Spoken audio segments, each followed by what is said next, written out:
Hola, buen día. Buen día. ¿Cómo le va, Juan Carlos? Muchas gracias por este contacto, ¿no? Más allá del chascarrillo del inicio de la nota, es muy común, hoy cada vez que entra a cualquier red social, sobre todo las que tienen imágenes, que tienen videos, empiezan con los consejos, cómo detectar las red flags, cómo hacer esto, cómo hacer aquello, sin que nadie se lo haya pedido, y lamentablemente mucho de eso tampoco es un buen consejo, ¿no? Así es un Ujú. fenómeno en nuestros tiempos, Sí. con la masificación de las redes sociales, todas las que conocemos.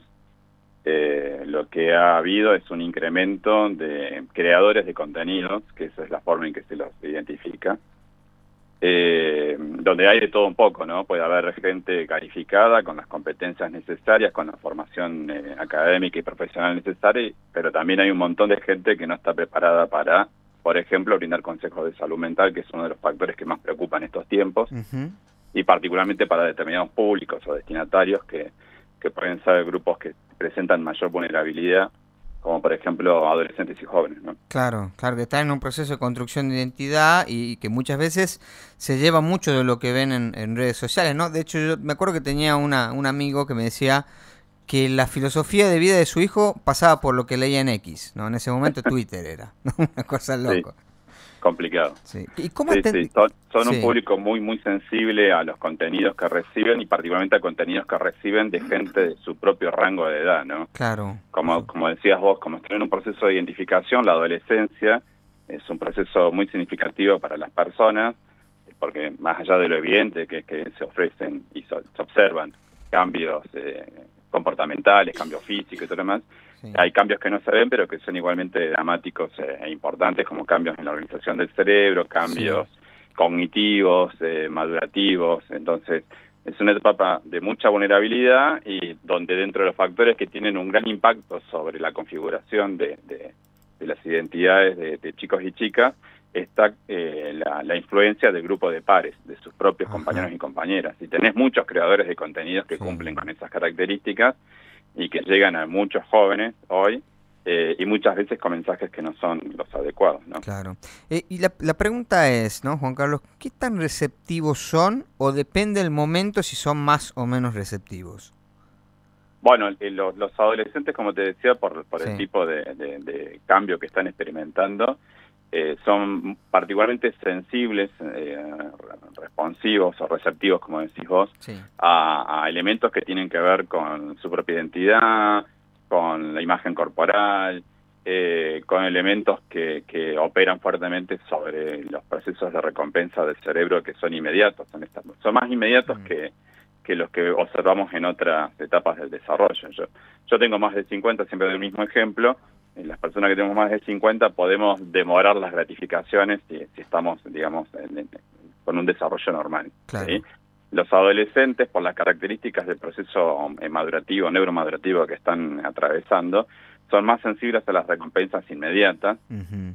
y obviamente también son más sensibles a los castigos o las observaciones negativas, ¿no? Claro. Entonces, es una mezcla de factores que tienen que ver con etapas propias del desarrollo de los adolescentes y jóvenes, y este ecosistema social donde pesa muchísimo el bombardeo constante Mm. de estímulos, de información, y donde para esta edad lo que digan, opinen o sugieran compañeros y compañeras de la misma edad que pueden ocupar un puesto significativo en las redes sociales, al ser influencer o lo que fuere, bueno, tiene un peso más importante que para un público como el que yo represento de más de 50 u otro tipo de públicos. Entonces, Ujú. tenés multiplicidad de factores, la ubicuidad, la llegada masiva de las redes sociales. Hoy no hay nadie que no las tenga.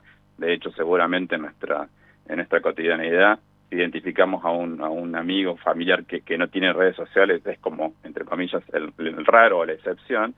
Entonces tenés eso por un lado, tenés además algo que ha cambiado en los últimos tiempos, que es la falta de regulación de contenidos de estas grandes plataformas. Sí, sí, sí. Esto durante un tiempo estuvo regulado justamente porque hubo muchos informes de instituciones académicas y de organismos de salud pública que advertían sobre los efectos negativos sobre la salud en general y sobre la salud mental de los jóvenes.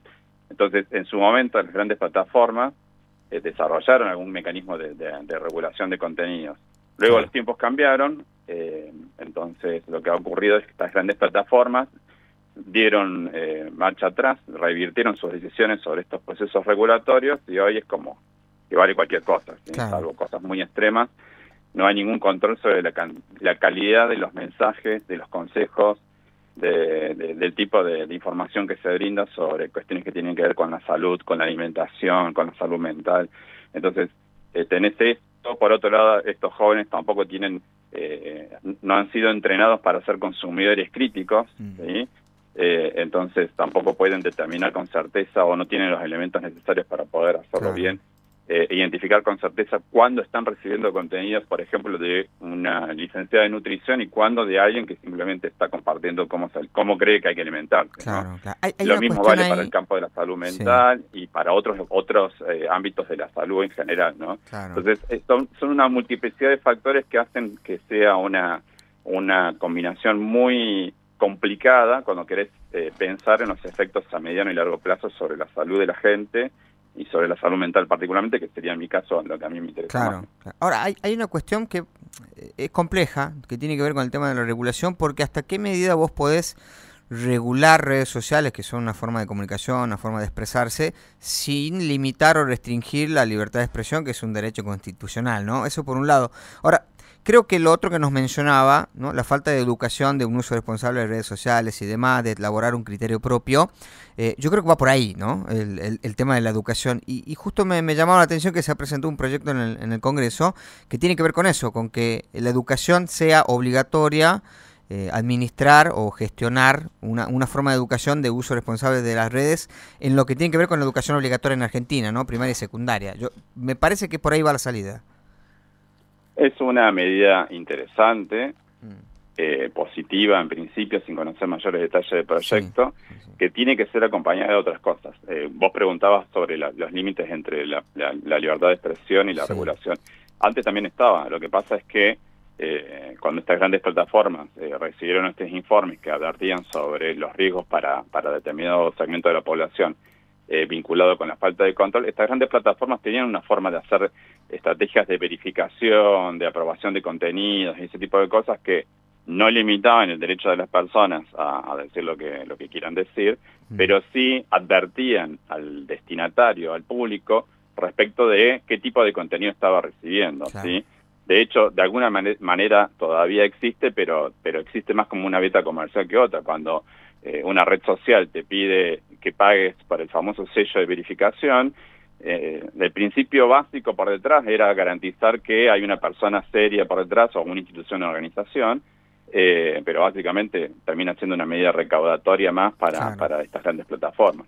Pero antes de eso, sí había mecanismos que tenían que ver con que las plataformas hacían un esfuerzo por no solamente verificar quién ofrecía qué tipo de contenidos, particularmente cuando por detrás potencialmente podría haber una estrategia comercial, sino que además las grandes plataformas invertían en moderadores. Por detrás de las plataformas había moderadores de contenido que podían limitar los algoritmos, modificar los algoritmos para que no te saliera siempre el contenido de Juan Pirulito, que a lo mejor no tiene ningún tipo de formación, y si te saliera alguien que a lo mejor está vinculado con, por decirte algo que es familiar para tu audiencia, con la Universidad Nacional de Tucumán, ¿entendés? Entonces, ese sello de aprobación, ese sello de garantía, por lo menos promovía o le ofrecía un insumo más para tomar esa decisión final de decir, ¿consumo o no consumo esto? ¿Sí?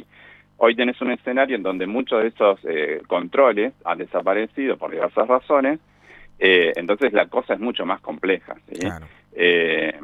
Y bueno, y trasladado a nuestro ámbito mucho más, porque en nuestra parte del mundo estamos un poquito siempre más atrasados en términos de legislación o regulación o protección de, sobre todo de los segmentos de la población que tienen o presentan mayores riesgos, mayor vulnerabilidad. Sí, por supuesto. Bueno, hay mucho para trabajar, eso es así. Juan Carlos, muchas gracias por su tiempo. Gracias a vos y nada, saludos a toda la audiencia. Que tenga un buen día. Hablamos con el investigador de CONICET, Juan Carlos Godoy.